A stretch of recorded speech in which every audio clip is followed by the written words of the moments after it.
kid you not, where I have been interviewing someone. I have been interviewing for a job, and someone at that table is someone I've interviewed for a job before.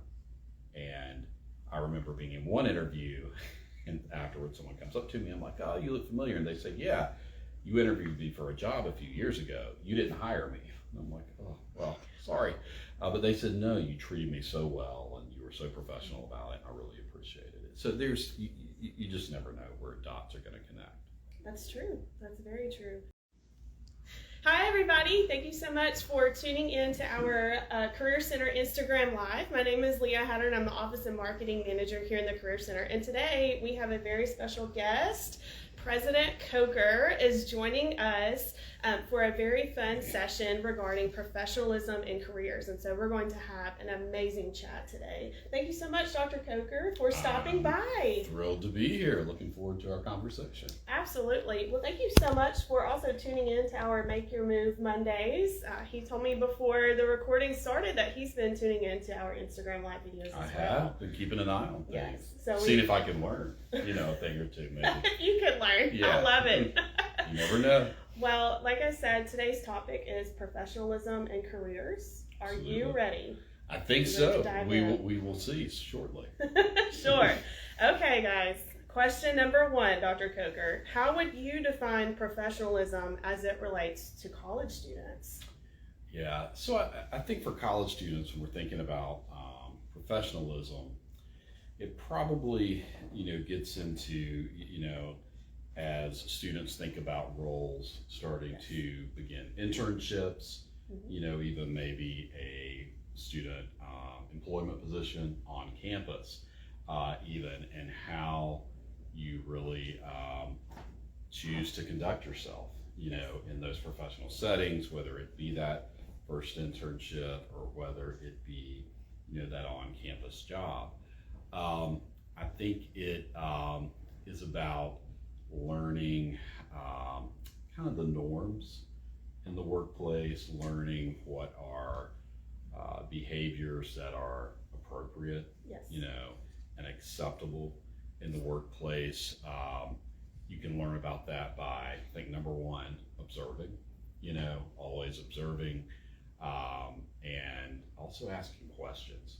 You don't want to hesitate to ask questions. And I think professionalism can be so many things. It can be your attire, yes. and maybe how you dress in the workplace. It can be your kind of self-care.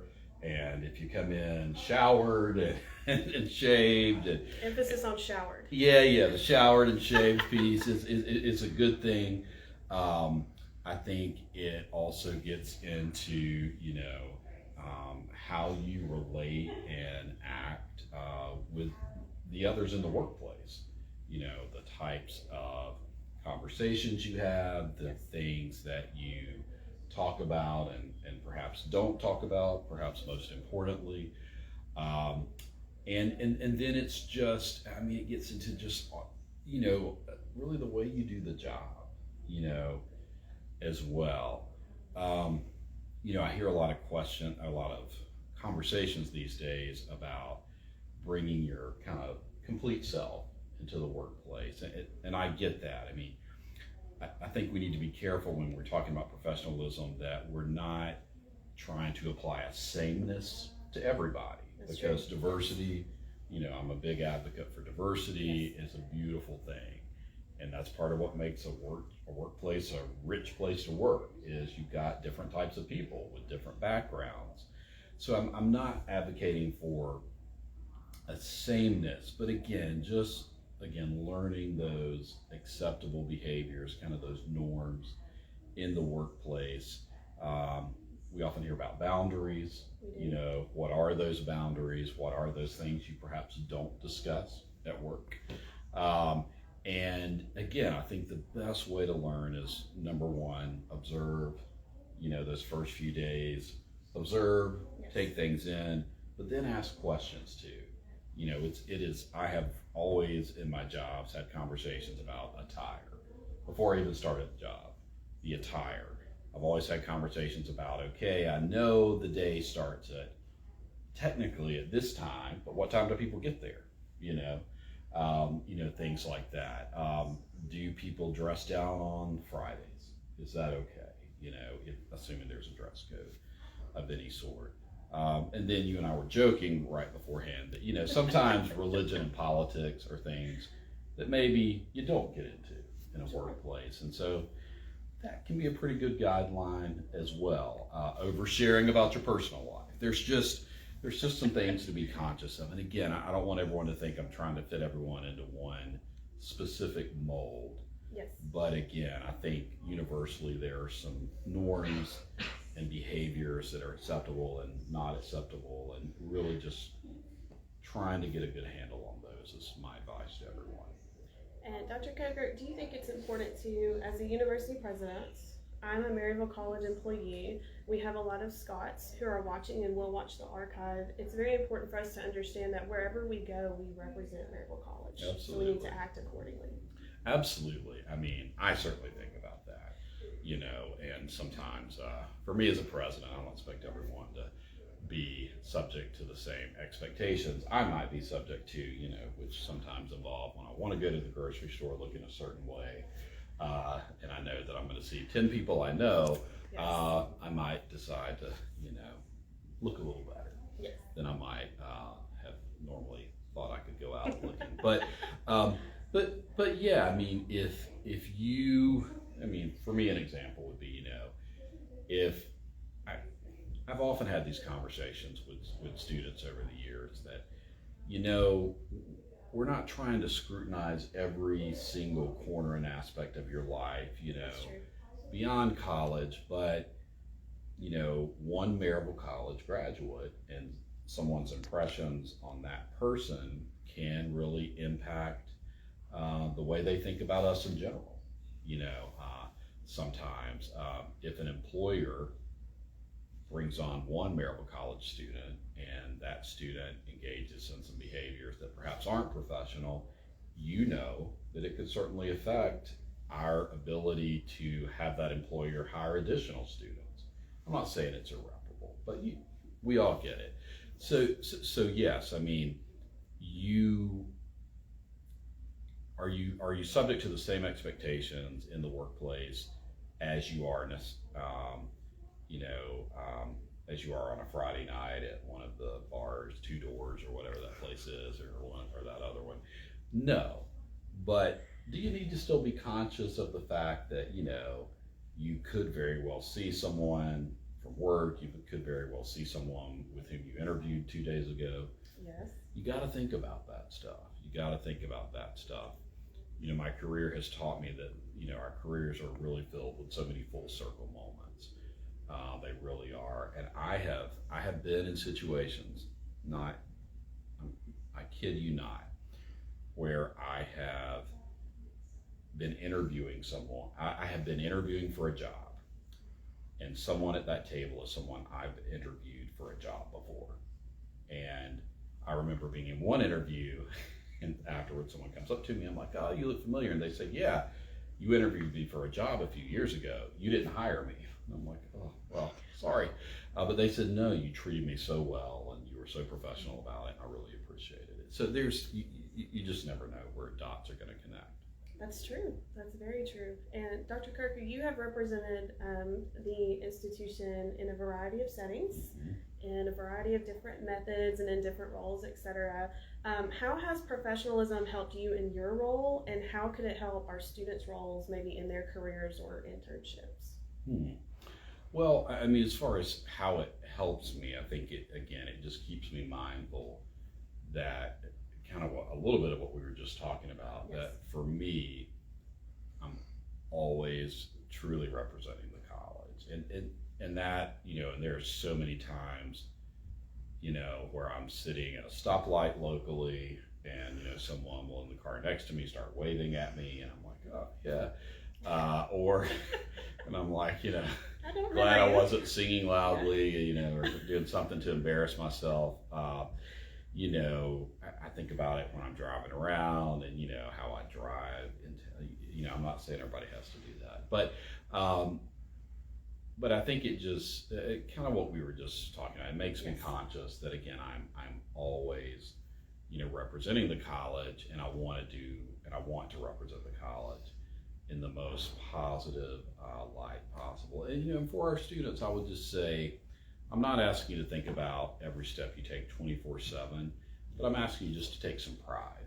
Yes. Take some pride in being a Maryville College student. Be proud of that fact, and understand that you represent a 203-year legacy. That's pretty cool. And there have been a lot of people through these doors over 203 years, but overall, the people who have come through these doors have represented us really well, and we enjoy a great reputation, really around the nation and around the world, for really educating people who want to make the world a better place, and who bring certain skills to the workplace.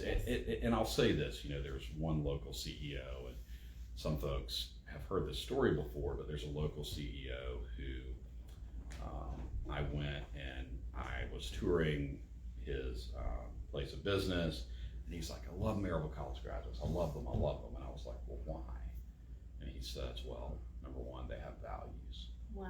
Yeah, he said they have values, and then he went into they're adaptable, they're flexible, they're problem solvers, all these wonderful things. So I think Excellent. Let's keep doing a good job at that. And that's someone who hosts interns, he hires our students. There are many students working for this company, and he's a local well-known CEO in the area. And again, we're known for having those values, and professionalism is certainly one of those, I think. Yes.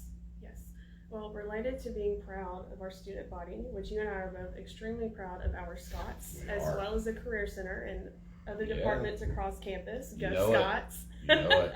Every day, all day. We have a lot of students who are starting new careers, or maybe they've accepted some internship positions. Some of our seniors are going to jump into working full-time after they graduate. Way to go, y'all. So what tips would you give a new professional on how to be successful in the career world? Yeah. So once you accept that job, I think you're set yourself up for success, Yes. Even before that first day. I mentioned, ask questions.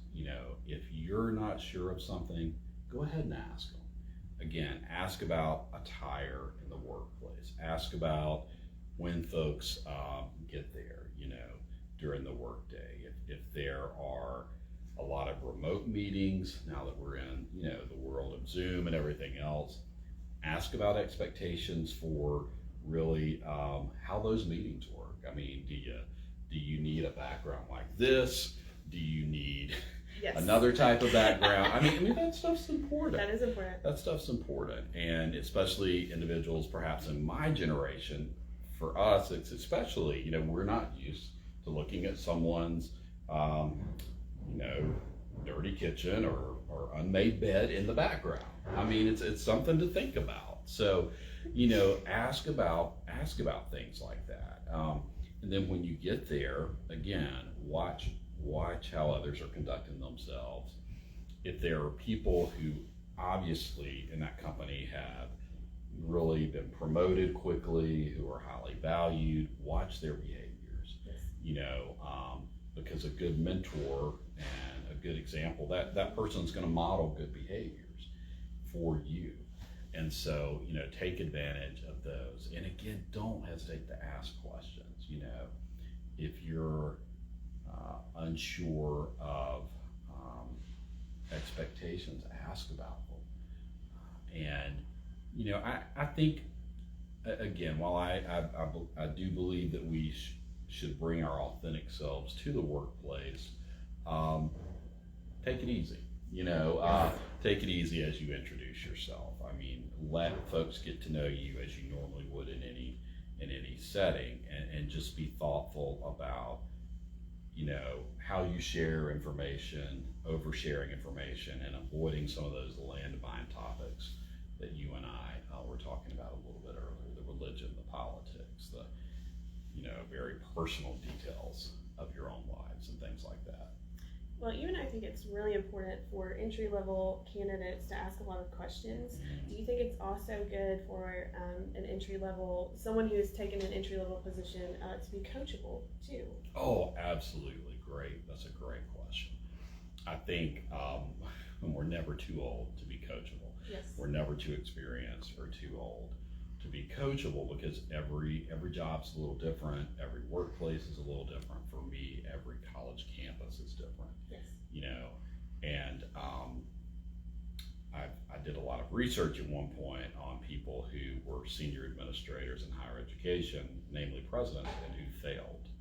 And they failed in their jobs pretty quickly.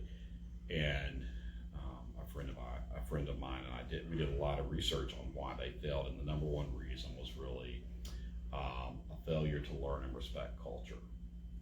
A failure to learn and respect the culture of a workplace. And again, I'm not saying everyone has to be the same. I'm not even saying every culture is necessarily a good culture. You have to decide whether or not the culture is a fit for you. Yes. But you need to understand what it is, and understand if you are working with or against that culture. And I know some of these are tough topics and can get riddled with all kinds of landmines, but I think you've got to be coachable, and you've got to know maybe you're not always right. You may not always be right, and your preconceived notions about a job might not line up with reality. Yes. You know, and you've got to understand that and be open to coaching, or be open to looking for a new opportunity. If it's not a fit for you, you got to be open to the different aspects of the job and the workplace, and again, the culture. Well, Dr. Coker, do you have any other career advice that you would like to share before we conclude our session today? Not necessarily, but you know, the two biggest things I always say, and this gets a bit into the touches on the coachability a little bit, and is you know, some of my biggest lessons have been, you know, don't hesitate to admit when you're truly wrong, and don't hesitate to say I'm sorry. Leaders so often are so hesitant to say they've screwed up and they're sorry. Admit your mistakes, own your mistakes. I respect nothing more than a person who owns their mistakes. Wow. If you're working for me, you can make a big mistake. And if you own it and you work to, you know, not make it again, yes, I'm good. I don't dwell on mistakes with people. I don't give people a hard time about mistakes. I just don't. But I want them to own it and commit to moving forward in an effective way that allows them to correct the behavior. That's, you know, I think those are two of the biggest lessons that I would really, just general lessons that I would recommend to folks out there. So when I mess up, are you going to forgive me, Dr. Coker? If you own it. If you own it and you are engaged in behavior that shows me that you've learned from it, yes. And that's probably the way I should have put it. You know, own it and learn from it. Yes. And show us that you're learning from it. And if you do that, you're good with me. But your boss is behind the camera. So. She is behind the camera, yeah, and so she's watching. Yeah, she is. So yeah. And my other one is around the corner. Yeah. So we'll have to see. All sides. Awesome. Well, thank you so much. Yeah, this was fun. For your wisdom and for sharing your knowledge, and especially for your leadership and investing in our Scots each and every day. We really appreciate you, and we think you're the greatest president. I don't know about that. Ever. So. I don't know about that, but I enjoyed this. Thank you for having me. Yes, thank you, Dr. Coker, and thank you all for watching. We'll see you on the next live, and most importantly, go Scots. Go Scots.